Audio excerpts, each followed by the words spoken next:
About a year and a half ago, I took an intensive class on climate justice and theology at Meadville Lombard Theological School. And there I was introduced to the work of Robin Wall Kimmerer and began slowly working through her latest book. It's titled Braiding Sweetgrass: Indigenous Wisdom, Scientific Knowledge, and the Wisdom of Plants. I was especially struck by Kimmerer's writing about the Thanksgiving address of the Haudenosaunee people, or Iroquois people, who come from what is now the northeastern United States.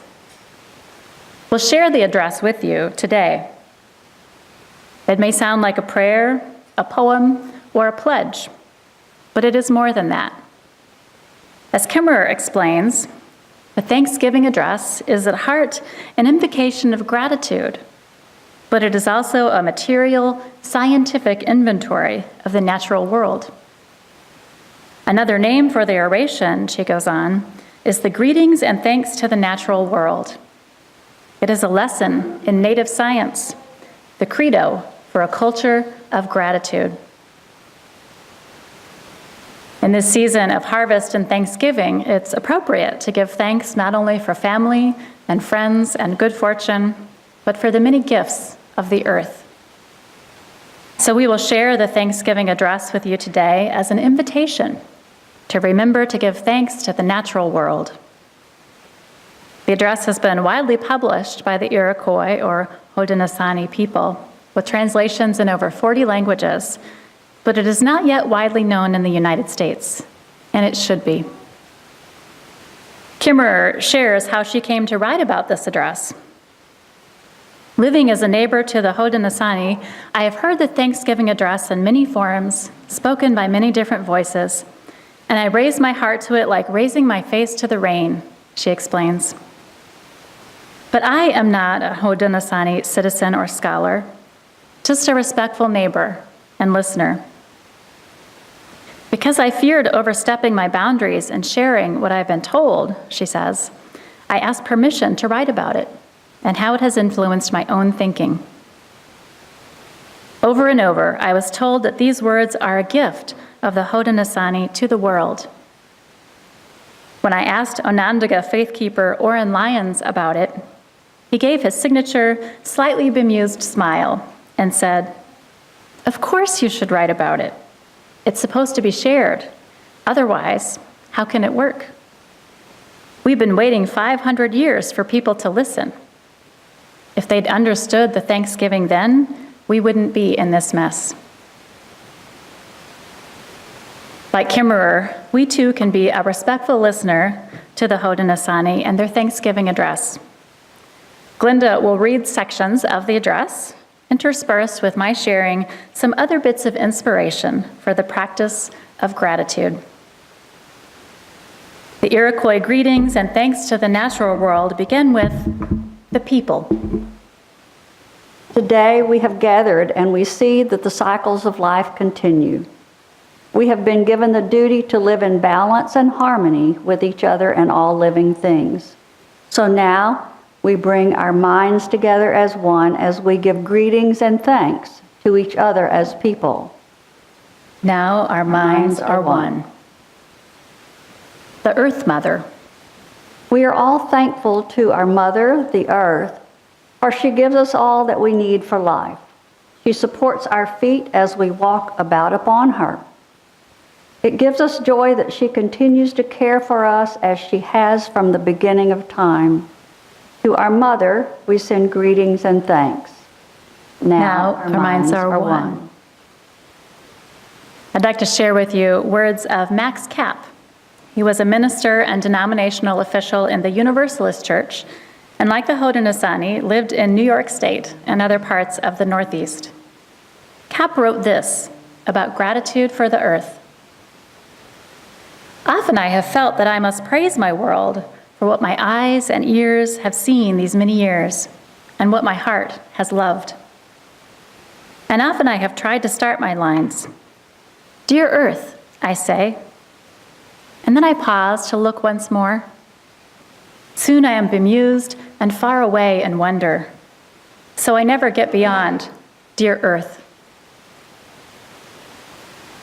Let us continue beyond dear earth with a Thanksgiving address. The waters. We give thanks to all the waters of the world for quenching our thirst and providing us strength. Water is life. We know its power in many forms: waterfalls and rain, mists and streams, rivers and oceans. With one mind, we send greetings and thanks to the Spirit of water. Now our minds are one. The fish. We turn our minds to all the fish life in the water. They were instructed to cleanse and purify the water. They also give themselves to us as food. We are grateful that we can still find pure water. So we turn now to the fish and send our greetings and thanks. Now our minds are one. The plants. Now we turn toward the vast fields of plant life. As far as the eye can see, the plants grow, working many wonders. They sustain many life forms. With our minds gathered together, we give thanks and look forward to seeing plant life for many generations to come. Now our minds are one.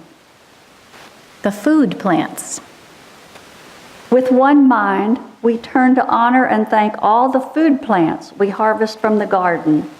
Since the beginning of time, the grains, vegetables, beans, and berries have helped the people survive. Many other living things draw strength from them too. We gather all the plant foods together as one and send them a greeting of thanks.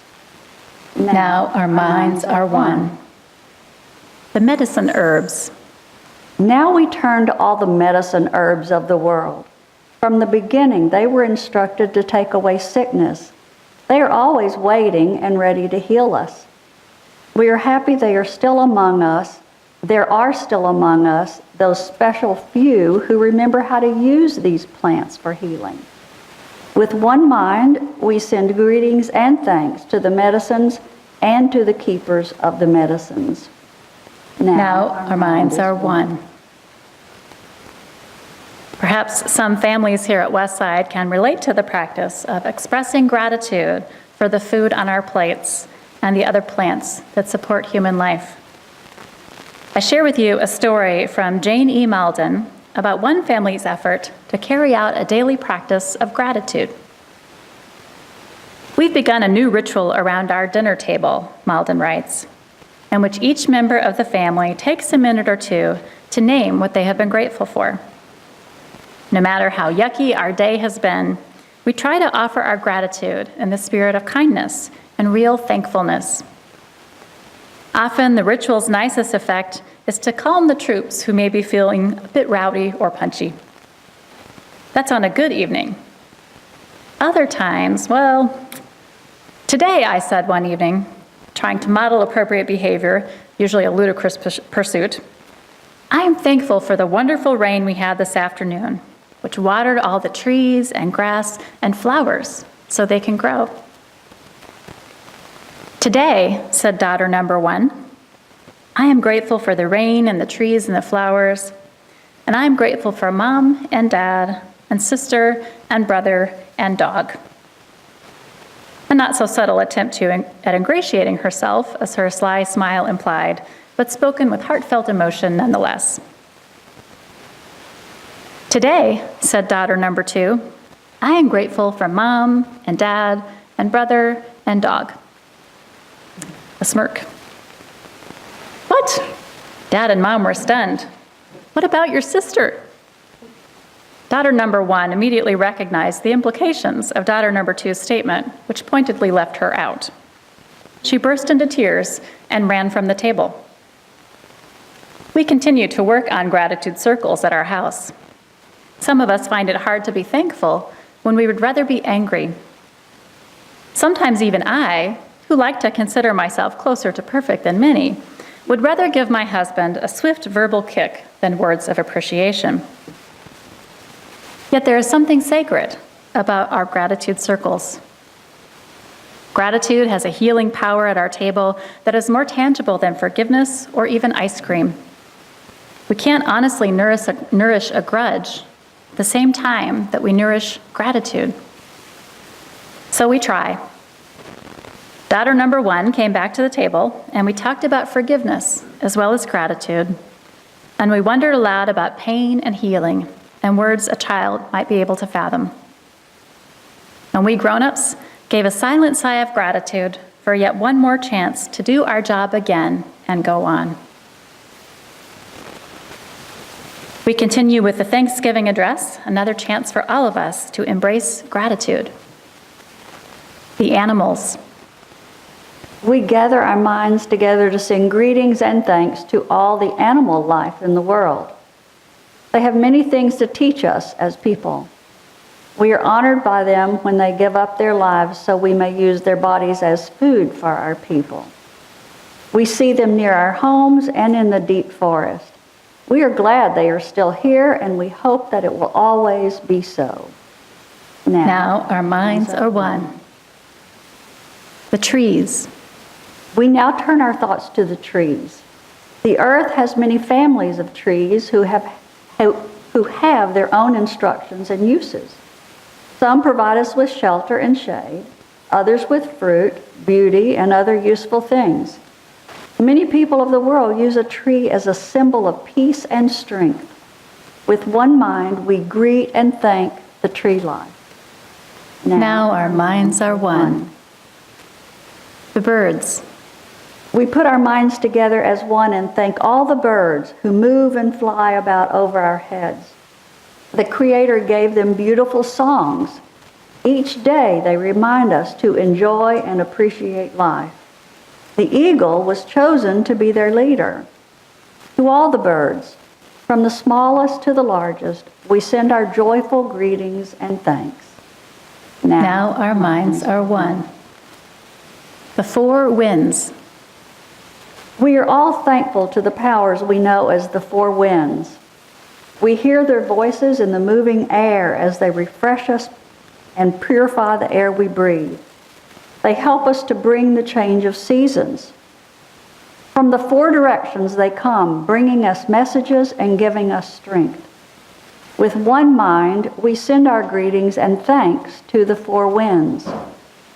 Now our minds are one. The thunderers. Now we turn to the west where our grandfathers, the thunder beings, live. With lightning and thundering voices, they bring with them the water that renews life. We are thankful that they keep those evil things made by the oak wizards underground. We bring our minds together as one to send greetings and thanks to our grandfathers, the thunderers. Now our minds are one. Let us pause and take in the sounds of birds and thunderstorm. I invite you to cultivate appreciation in your own heart as we listen to the sounds. You may want to close your eyes to heighten your focus on what you hear. Or kids and any playful feeling adults, you're also welcome to move your hands and bodies like the things you hear, like thunder and rain and birds.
Continuing the greetings to the natural world, we go on to the sun.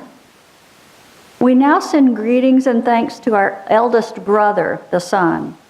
Each day, without fail, he travels the sky from east to west, bringing the light of a new day. He is the source of all the fires of life. With one mind, we send greetings and thanks to our brother, the sun. Now our minds are one. Grandmother Moon. We put our minds together to give thanks to our oldest grandmother, the moon, who lights the nighttime sky. She is the leader of woman all over the world, and she governs the movement of the ocean tides. By her changing face, we measure time, and it is the moon who watches over the arrival of children here on earth. With one mind, we send greetings and thanks to our grandmother, the moon. Now our minds are one. The stars. We give thanks to the stars who are spread across the sky like jewelry. We see them in the night, helping the moon to light the darkness and bringing dew to the gardens and growing things. When we travel at night, they guide us home. With our minds gathered together as one, we send greetings and thanks to the stars. Now our minds are one. I share with you a poem from a UU minister, Mark Bellatini. I am part of you, O truth unfolding. I am part of you. I am part of a cosmos I cannot see, either its edge or its end. How amazing. I am part of a galaxy of 1,000,000 billion stars. They say it's a pinwheel. How wonderful. I am part of a system of planets that swing around a small parent star. How strong the hands of invisible gravity must be to hold it all together just so. I am part of a planet, green and blue, along with mountains and seas, sponges and spores, lichen and lava, robins and rain, periwinkles and perch, centipedes and cities. How great the variety. How astonishing the mutual dependence of it all. I am part of a species that belongs to a grouping of animals called mammalia, and so is every other human being, equally so. I am part of a political unit called a nation. There are many nations, each of them dear in many ways to their local citizens. I am part of a family with ethnicity, practice, and love in the form of food, rooted in the mountains of Amelia. Others know other roots, other practices. I am part of a circle of friends rooted not in ethnicity or food, but in simple redemptive love. I am part of a climate region, part of a state, part of a city, part of a neighborhood, part of a congregation, and part of a staff. And with you, I am part and parcel of this moment, the simple silence which lasts but a few breaths and then is gone forever. But like cosmos, galaxy, planet, species, nation, climate, city, neighborhood, family, and circles of friendship, it is precious, a present for which I give thanks. Let us return to the Thanksgiving address for its conclusion. The enlightened teachers. We gather our minds to greet and thank the enlightened teachers who have come to help throughout the ages. When we forget how to live in harmony, they remind us of the way we were instructed to live as people. With one mind, we send greetings and thanks to these caring teachers. Now our minds are one. The Creator. Now we turn our thoughts to the Creator, our Great Spirit, and send greetings and thanks for all the gifts of creation. Everything we need to live a good life is here on this Mother Earth. For all the love that is still around us, we gather our minds together as one and send our choicest words of greetings and thanks to the Creator. Now our minds are one. And the closing of the Thanksgiving address. We have now arrived at the place where we end our words. Of all the things we have named, It was not our intention to leave anything out. If something was forgotten, we leave it to each individual to send such greetings and thanks in their own way. Now our minds are one. A final poem, this one from my colleague Chris Jimerson in Austin. In moonlit shadows, at the edge of night-darkened oak trees, I see it. Across sunny pathways and the buzzing of insects, amongst the flowery forest greenery, I hear it. From the touch of one's loved, the embraces of those gone before me, I feel it. And the poems I love dearly, the songs that speak to my heart, the sculpture that catches my imagination, the discoveries still to be made, I sense it.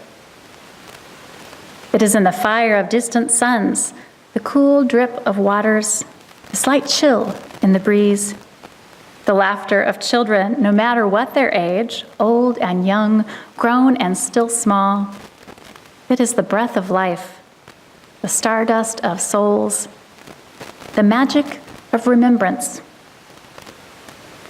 Who am I not to surrender to it in gratitude?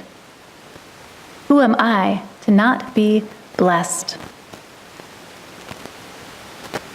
May we know the many blessings in our lives and give thanks for them all, including those that come from the earth. May it be so. Amen.